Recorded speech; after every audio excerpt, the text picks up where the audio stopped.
Assalamualaikum warahmatullahi wabarakatuh. Sahabat fillah rahimakumullah.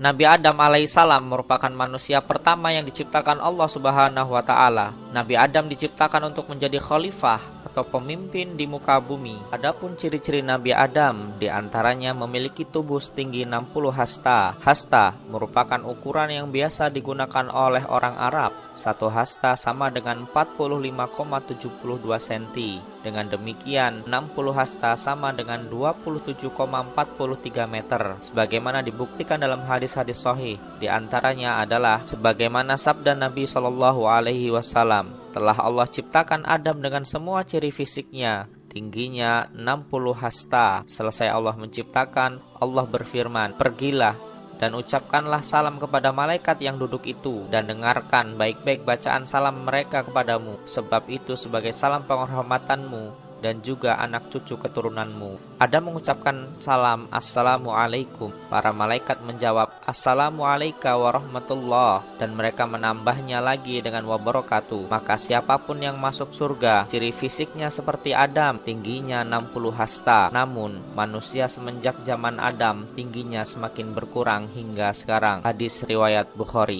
Allah Subhanahu wa taala melengkapi Nabi Adam dengan ilmu pengetahuan. Para malaikat pun diminta untuk bersujud sebagai bentuk penghormatan pada Adam. Saat semua malaikat bersujud, ada makhluk berupa iblis dari bangsa jin yang menolak untuk bersujud. Iblis menolak untuk bersujud karena merasa lebih baik dari manusia, karena diciptakan dari api, sedangkan manusia diciptakan dari tanah. Mendengar jawaban itu, Allah lalu mengutuk iblis dan mengusir mereka dari surga. Nabi Adam pun terdiam dan hidup di surga selama beberapa waktu.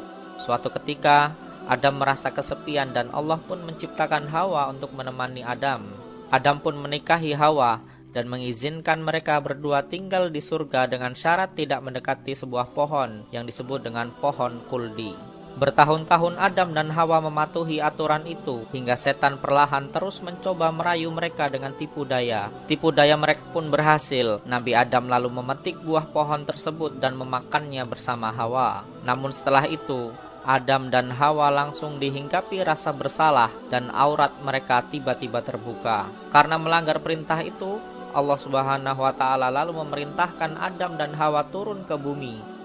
Kisah ini diabadikan oleh Allah Subhanahu wa taala dalam Al-Qur'an. Allah Subhanahu wa taala berfirman, "Maka setan membisikkan pikiran jahat kepada keduanya untuk menampakkan kepada keduanya apa yang tertutup dari mereka, yaitu aurat. Dan setan berkata, Tuhan kamu tidak melarangmu untuk mendekati pohon ini, melainkan supaya kamu berdua tidak menjadi malaikat atau tidak menjadi orang-orang yang kekal di dalam surga." Dan setan bersumpah kepada keduanya, "Sesungguhnya saya adalah termasuk orang yang memberi nasihat kepada kamu berdua." Keduanya berkata, "Ya Tuhan kami telah menganiaya diri kami sendiri, dan jika Engkau tidak mengampuni kami dan memberi rahmat kepada kami, niscaya pastilah kami termasuk orang-orang yang merugi." Allah Subhanahu wa taala berfirman, "Turunlah kamu sekalian, sebahagian kamu menjadi musuh bagi sebahagian yang lain, dan kamu mempunyai tempat kediaman dan kesenangan, tempat mencari kehidupan di muka bumi sampai waktu yang telah ditentukan." Allah berfirman, "Di bumi itu kamu hidup dan di bumi itu kamu mati,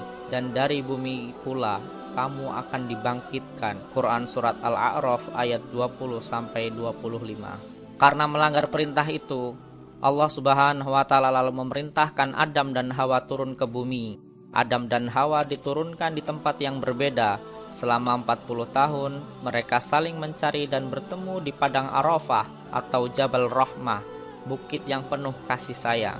Saat turun di bumi, Adam meratapi kesalahannya. Adam dan Hawa memohon ampun kepada Allah dengan bertobat. Bumi yang berbeda dibandingkan surga membuat Adam dan Hawa banyak belajar dari berbagai tantangan dan kesulitan, mulai dari bercocok tanam, berternak, dan melindungi tubuh dari berbagai cuaca. Adam dan Hawa juga membangun keluarga di bumi dengan melahirkan hingga 40 anak. Banyak riwayat yang menyebutkan anak-anak Nabi Adam dan Hawa dilahirkan secara kembar. Sebagai khalifah di bumi, Adam juga diangkat sebagai nabi dan rasul yang bertugas berdakwah di bumi. Adam menyampaikan dakwah kepada istri dan anak-anaknya mengenai ajaran keimanan kepada Allah Subhanahu wa taala. Nabi Adam juga menghadapi persoalan antara anaknya.